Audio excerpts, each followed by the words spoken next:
Gracias por acompañarnos y compartir con nosotros. Estaba dando inicio a una charla con el coronel Mario Pazmiño Silva. Resulta que él es afectado por el Estado.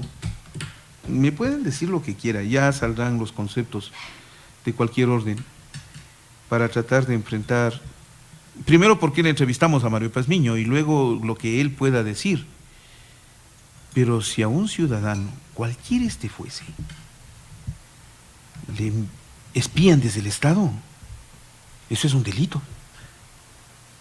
En Estado de Derecho, eso es un delito. Llámenle como le llamen. Y no, uno no puede quedarse ni callado frente a los delitos ni ante los abusos que comete el Estado, con cualquiera que fuese su funcionario. Mario Pazmiño, buenos días, bienvenido. Muy buenos Un días, gusto recibirte por acá. No, muy gentil, gracias por la invitación a esta entrevista y a las órdenes, siempre es un placer estar aquí.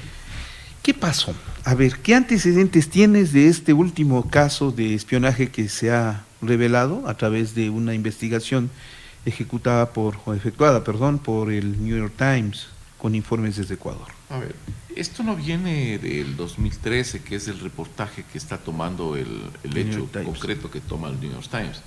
Esto viene desde el 2010. En el 2010 yo presento una denuncia. Primero se me roban el carro, pero en esa denuncia que presento de robo de carro, yo manifiesto que había sido objeto de un sinnúmero de vigilancias permanentes y hostigamientos que se estaban dando hacia mi familia, y que presentaba un pliego de 34 fotografías. Aquí tengo la 34 fotografías. ¿Tienes idea de lo que eso significa? 34 fotografías de los vehículos de los agentes de inteligencia de la SENAIN que estaban frente a mi casa en un restaurante, y desde ahí se paseaban y tomaban las fotografías. Yo tomé las fotografías de estos agentes, presenté la denuncia como era el caso. Estaba siendo asediado. Estaba siendo asediado, más mi familia y mi persona. Pero lo raro del tema es que voy a la fiscalía, ahí tengo el nombre del fiscal, no recuerdo este momento, presento la denuncia como tiene que hacerse ante un agravio a tu intimidad, y la respuesta fue: coronel, si usted conoce los nombres de estas personas, ¿para qué presenta la denuncia?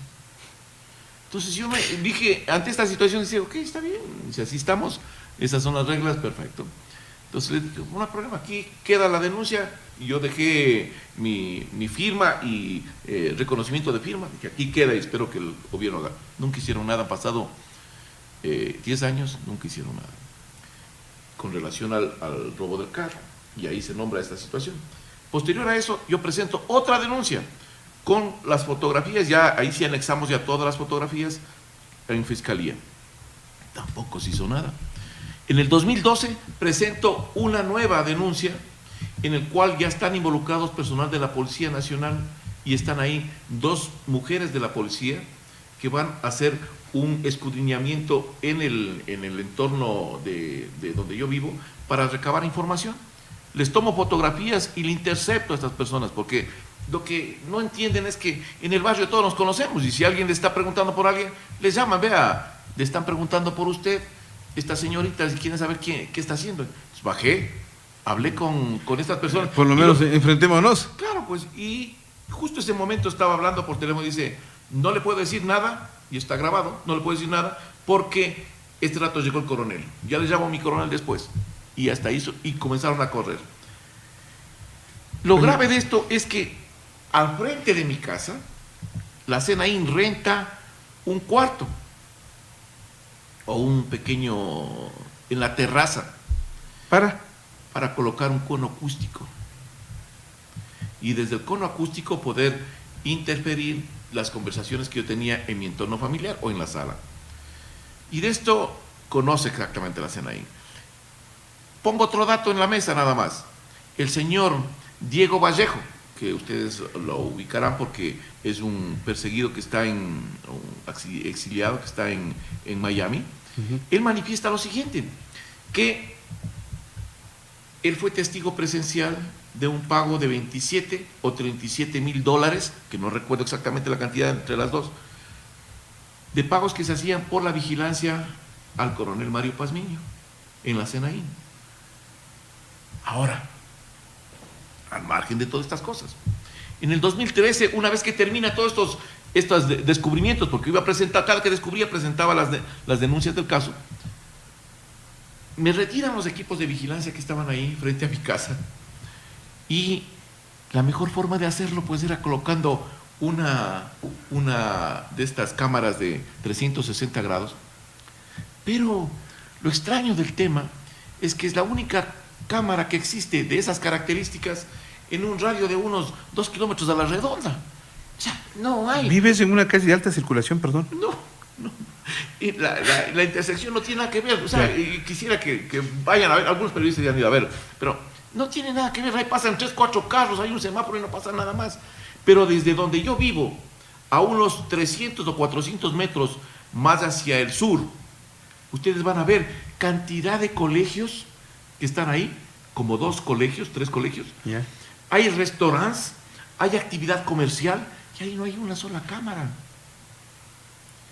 Entonces, sumamente raro. De ahí, de mi casa, más abajo, a unos 300 o 400 metros, expenden droga. Pero la cámara se supone que debería estar allá, pues no en mi casa. Eso es lo que recoge el New York Times. Y dicen, señores, vamos a verificar esto. Se van a la Senaín, hablan con el coronel Costa, pero el momento que están haciendo la entrevista, se percatan los periodistas del New York Times que el coronel Costa estaba dando la entrevista y en la parte de atrás estaba el sistema espejo del ECU 911. Y le preguntan, y le dicen, pero coronel, usted tiene atrás las cámaras del ECU 911, pues, ¿cómo es esta situación? ¿Por qué tiene usted como sistema de inteligencia unas cámaras? Y él reconoce en la entrevista que la Secretaría de Inteligencia tiene un sistema espejo del ECU 911. La pregunta que yo me hago es, nos vendieron la idea de que este era un sistema de protección y seguridad. Uh-huh. ¿Y el del 911? El del 911. Ya. Yeah. Que tiene que haber, yo no estoy en contra del 911, aclaro esta situación, que tiene que haber servido con esos fines, pero otros elementos reutilizaron y reubicaron este servicio que era la colectividad para perseguir y para vulnerar las libertades y derechos de las otras personas. ¿Cómo se puede probar que usaron esas cámaras del 911 en contra tuyo? ¿Hay fotografías y evidencias? Hay evidencias sobre esa situación, el DECU 911 tiene además más evidencias con relación del tema y se puede hacer un peritaje de todo el trabajo de la cámara esa, qué es lo que estuvo haciendo, y los justificativos para colocarlo. Hay un sinnúmero de cosas que están ahí para poder hacer eso. Sobre las fotografías de los equipos de vigilancia están las placas. Los nombres de las personas son agentes de la Armada, ex agentes de la Armada que pertenecían a la Secretaría de Inteligencia. Lo que no recuerdan estas personas es que yo fui director de inteligencia por 30 y tantos de años. Conozco a todo el sistema de inteligencia. Ese es mi punto. ¿No hiciste tú lo mismo? ¿No te tocó hacer lo mismo? Y cuando digo, perdón, y hablo con un oficial de inteligencia, vamos. Cuando digo te tocó, estoy invocando desde una razón de seguridad hasta una razón de Estado. Son 2 términos distintos, pero que confluyen en lo mismo. Hay una cosa... ¿No hiciste lo mismo, Mario Pazmiño Silva? Francisco, a ver, hay una cosa. Los sistemas de inteligencia pueden hacer este tipo de operaciones siempre y cuando estén amparadas en una situación judicial. Legal, porque si no, ni los agentes, ni mi persona, se van a meter a hacer una situación que después, a la larga o a la corta, yo voy a salir perjudicado. Porque nadie en el Estado te va a decir, nosotros le ordenamos. Aquí tiene que estar por escrito. Cuando te dices eso, ¿estás hablando de una orden de un juez? Claro, pues, una orden judicial. O sea, tiene que existir una orden para verte seguido. Tiene que existir una orden judicial, porque si yo te comienzo a seguir a ti para saber lo que estás haciendo y te intercepto las comunicaciones, entonces tengo que tener un respaldo. Porque caso contrario, el motivo. Tú, por ejemplo, me denuncias, como yo voy a hacerlo, y después me dices, señores, ¿dónde está la orden? Pues entonces yo saco la orden y te digo, aquí está la orden, señores. Por esta orden yo estoy haciendo estos procedimientos. Y en el caso de inteligencia militar, lo que se hacía es en coordinación con la Policía Nacional, pero con una orden. Si no hay la orden, no puedes hacer eso. Esa es la gran diferencia. Cuando se enfrenta a Mario Pazmiño, se lo enfrenta como una persona que tiene una directa vinculación con la CIA, con el Departamento de Estado norteamericano, con los yanquis, vamos. Y el peligro es ese. ¿En qué se sustenta esa acusación? En lo ocurrido en Angostura, el 1 de marzo del 2008, el bombardeo, en el cual es la primera vez que se te vincula abiertamente por tus actividades de inteligencia, en las que presumiblemente, verás que utilizo el término, presumiblemente, correcto, eso te iba a decir. Ajá. Tú informaste primero a Uribe, tú informaste primero a Estados Unidos y no, como era tu obligación, al Estado ecuatoriano. ¿Qué respuesta tienes a eso? Muy sencilla, Francisco, muy sencilla.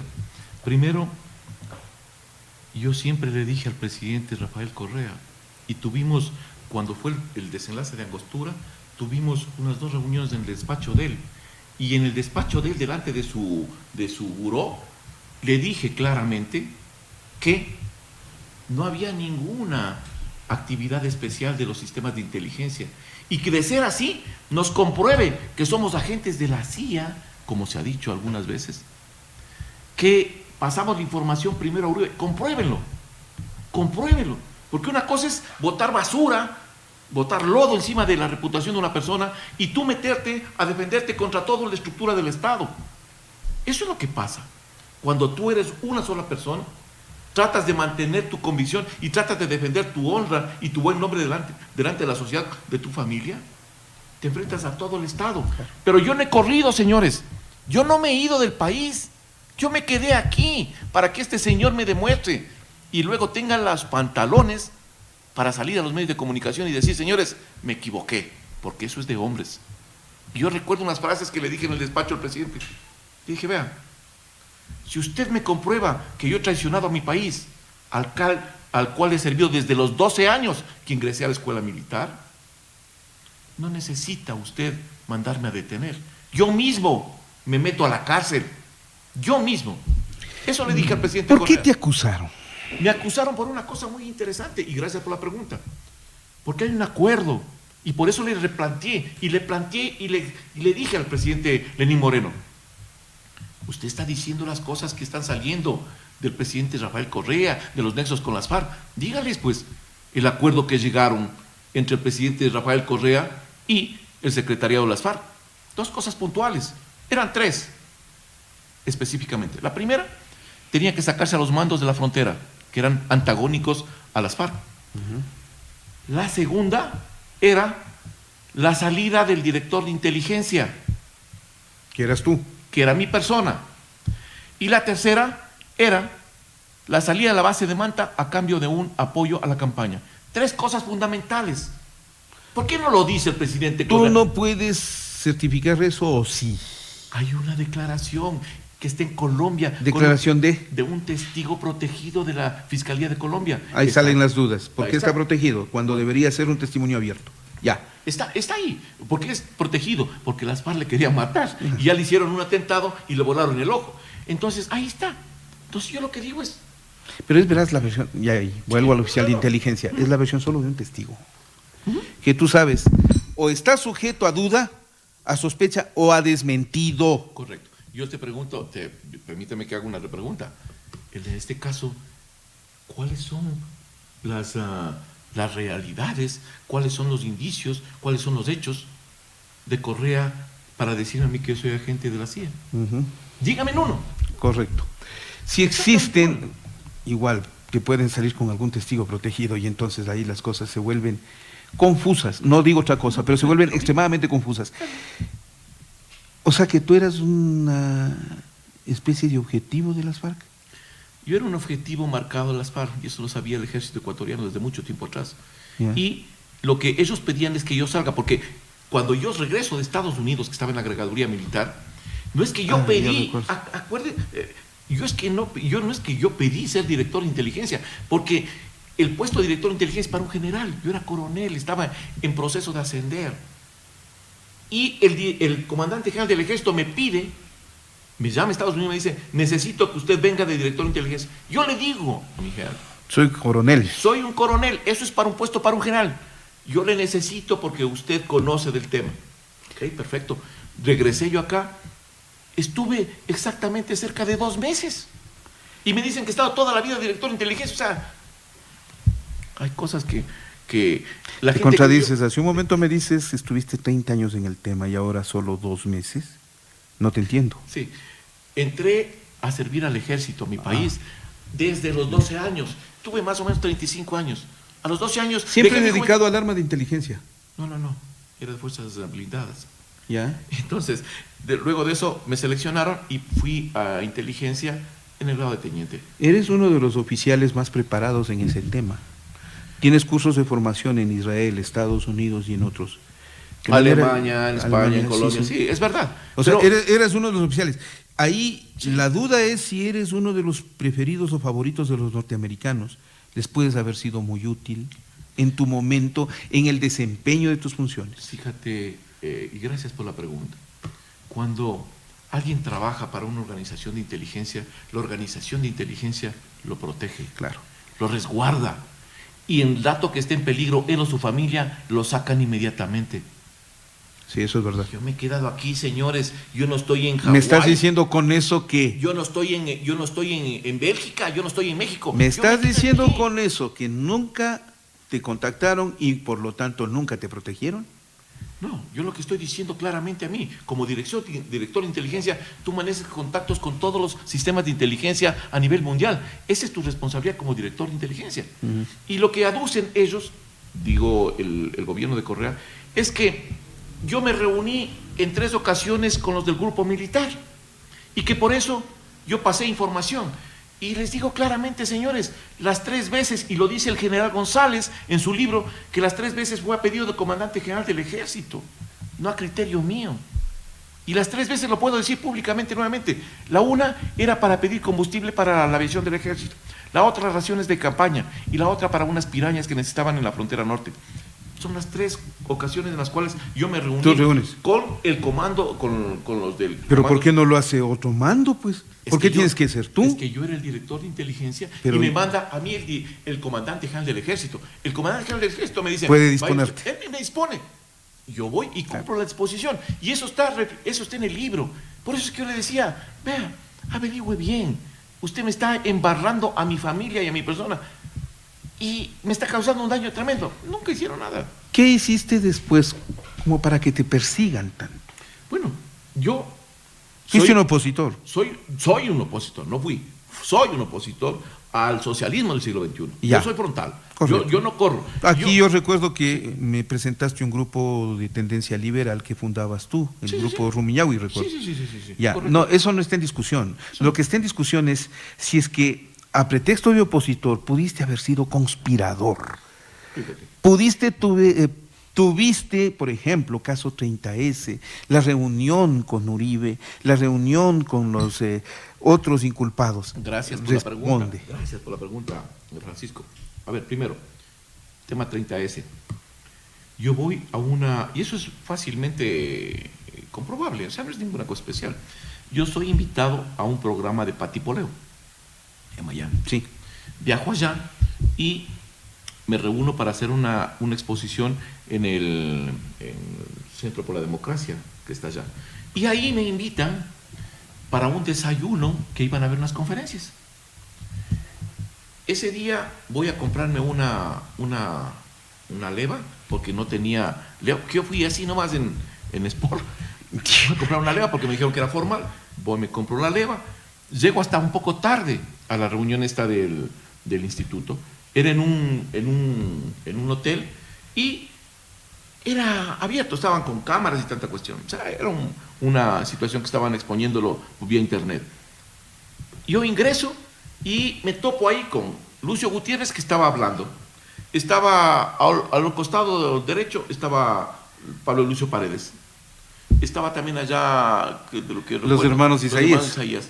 Yo regreso, entro y me coloco a este lado, porque Pablo Lucio me hace así, yo me siento ahí al lado, y le pregunto y le digo, ¿de qué se trata el asunto? Me dice, están exponiendo ese momento Lucio. ¿Qué estaba diciendo Lucio Gutiérrez? Lucio Gutiérrez estaba diciendo que el gobierno de él era mucho mejor, o fue mucho mejor, que el gobierno de Correa. En eso estaban, y estaban haciendo unas comparaciones de economía. Ese es el discurso del coronel Gutiérrez. Eso estaban haciendo. Entonces, eso lo toman posteriormente como que fue un acto conspirativo contra... Eso era a una semana y media del 30 de septiembre. Sí. Entonces... me imagino que fue más o menos por el 15. Sí, algo así fue. 12 o 15 no me acuerdo septiembre. bien. Eso con relación a un tema. Con relación al tema de Uribe. Fernando Balda y el presidente Uribe me invitan a mí a que vaya a hacer una exposición sobre el socialismo del siglo XXI en la región y del Foro de Sao Paulo. Yo voy allá, a Medellín, me hospedo, y cuando me hospedo le digo a Fernando Balda lo siguiente, y creo que eso no ha de estar en las declaraciones. ¿En las del juicio? Sí, me imagino. Porque yo cuando llego me topo ahí con Fernando, sale a recibirme, y también no llegaba el presidente Uribe. Saludo con Fernando y veo allá a tres personajes raros que fungían de empresarios y de los otros dirigentes políticos. Me refiero al señor Jarrín, a una señorita que se me fue el nombre este rato, y al señor Chicaiza. ¿El sargento Chicaiza es? Claro. Y estaban ahí. El uno, Chicaiza, era un empresario. Entonces yo le digo al Fernando, le digo, discúlpame Fernando, estas personas son de inteligencia. Discúlpame, no sé qué están haciendo aquí. No, me dice, son empresarios, ese tipo son amigos. Y el otro también son políticos, no sé qué cosa. Bueno, como no era problema mío, yo hice mi exposición, fue un día, nos quedamos ahí. Creo que los otros días yo salí porque viajé con Lucho Almeida, que era de la Asamblea. Estuvo también allá Leonardo Viteri, también que fue invitado, y mi persona. Y eran 2 o 3 personas que no los conocía, además de estas personas. Pero ahí se dice que se fue allá para conspirar. Digo, ¿conspirar con qué? Yo iba a hacer una exposición. Me invitan generalmente a hacer conferencias internacionales, en la Universidad de Miami, en el Instituto por la Democracia allá. He ido también a hacer una Otra vez los norteamericanos. Sí. Solo si te invitan. Me invitan, es que si me invitan, tengo que ir, pues si te invitan a ti a una... me invitan y voy y doy charlas donde sea. Exactamente igual en las universidades. Me han invitado en todas las universidades de aquí, todas. Y voy. Enfréntate a una realidad. Te espiaron. ¿Qué obtuvieron? Eso es lo que no sé. ¿Qué de malo hiciste? Fíjate. ¿Qué pueden tener en contra tuyo? Para violentar tu intimidad, porque en el fondo es eso. Y por eso digo, es un delito. Sí. A ver, una cosa aquí. Cuando tú tienes temor de una persona, porque crees que esa persona está haciendo alguna actividad mala o va a hacer algo, tratas de buscar los subterfugios para poder ver qué es lo que está haciendo, por un lado. Por otro lado, tú crees que esa persona tiene información, la cantidad de información. Es lo que me dicen ellos, que yo tengo la suficiente cantidad de información. Toda la información la tengo en la cabeza, ¿ya? Y en otras partes que se tiene que guardar la información. Pero ellos creían que yo me reúno en mi casa con gente de diferentes personas y hago ahí... Me acuerdo una de estas. Vinieron a visitarme un señor de Guayaquil, justo unos días antes de la situación de una protesta nacional que va a haber. Y salieron a decir que yo me había reunido en mi casa con Lourdes Tibán, con los de las organizaciones de la FENOC, del FUT y otras organizaciones, y que estábamos montando la destrucción de los puentes internacionales, la toma de los aeropuertos. Toda una farsa. ¿Te reuniste con ellos? Me reuní con esta persona de Guayaquil, que vino, que es un dirigente social. Nunca me reuní con Lourdes Tibán, nunca me reuní con los dirigentes del FUD y la CEDOC, porque yo lo que les dije, señores, si me reuní, llamen a esas personas y averigüen si hay una foto, díganme, si hay una grabación, sáquenme, demuéstrenme que yo he estado en esas cuestiones. De lo que voy a hablar es conocido solamente en estos sectores, cuando hablo de comunidad de inteligencia. Entre ustedes se conocen. Correcto. ¿Les conociste a los directores de inteligencia de la SENAIM? Perdón la pregunta, ¿compartiste algún momento con ellos? ¿Pudiste enfrentarte con ellos y reclamar del asedio que estabas siendo objeto? ¿No pudiste? ¿Cuál fue tu situación frente a esa comunidad de inteligencia? A ver, por si acaso, porque de pronto también pueden salir, ¿no? Yo fui presidente del grupo honorífico de inteligencia de muchos tiempos. ¿De grupo honorífico de dónde? De inteligencia, del sistema de inteligencia terrestre. Ya. Ya. Ah, pero estamos hablando de Fuerzas Armadas. Fuerzas Armadas. Ya. Soy miembro de la Hermandad de Inteligencia, que es una estructura donde todos Se conocen. nos conocemos. Eso es verdad. Entonces, yo nunca, desde que salí de la institución, Estamos hablando de 2010, 2008, 2008, perdón. desde que salí de la institución, nunca he pisado un cuartel. ¿No has vuelto? Nunca. ¿Por qué?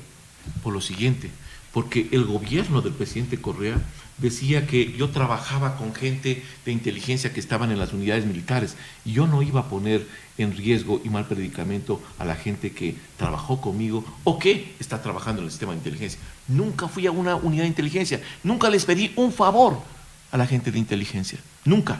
Y entonces menos con la SENAIM. Peor con la SENAIM, porque la SENAIM no tenía gente de inteligencia. Todos los que estaban en la SENAIM era gente improvisada, eran cuotas políticas. Así se hizo inteligencia en este país. Vamos terminando. Hay casos, hay escándalos, hay situaciones en las que te podrían haber inculpado. Perdón. Adelante. No me gusta dejar las cosas así. Me reuní con el coronel Costa, ¿ya? Cuando estaba de director, no por temas personales ni de inteligencia, por la situación del caso Balda.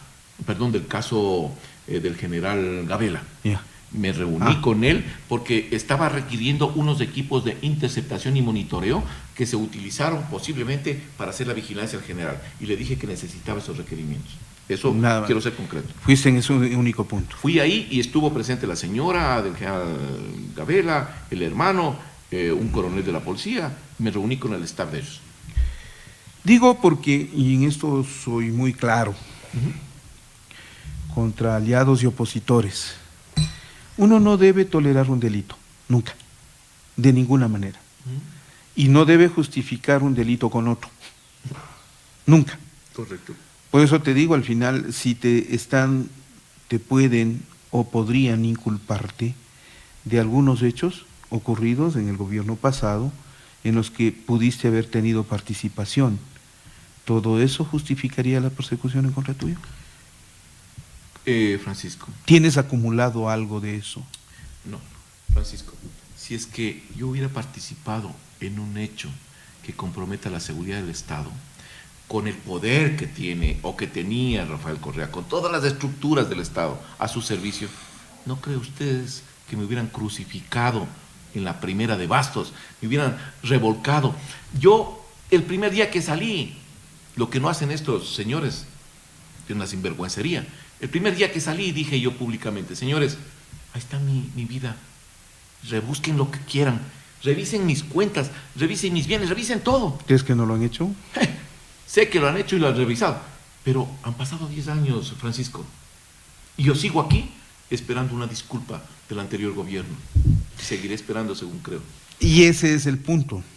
Por eso le estoy diciendo, vean, frente a la situación de Ecuador inmediato, por un abuso del Estado, un abuso del señor Rodas, un abuso del CNE, un abuso del gobierno. Cuidado con estas cosas, porque son las equivocaciones de ustedes las que terminan comprometiéndolos, no los aciertos, las equivocaciones. Tú terminas, Mario Pazmiño. Bueno, no, yo lo ¿Vas a seguir en el tema? Indudablemente, el día de hoy a las 4 de la tarde, y gracias por la entrevista, hoy a las 3 de la tarde, tenemos una rueda de prensa en el buffet de Ocaña para hacer un pronunciamiento sobre las acciones legales que se van a tomar por parte de mi persona hacia el Estado. Él es Mario Pazmiño Silva. Gracias por estar acá. Siempre bienvenido. Gracias, Francisco, muy gentil. Estamos en el poder de la palabra.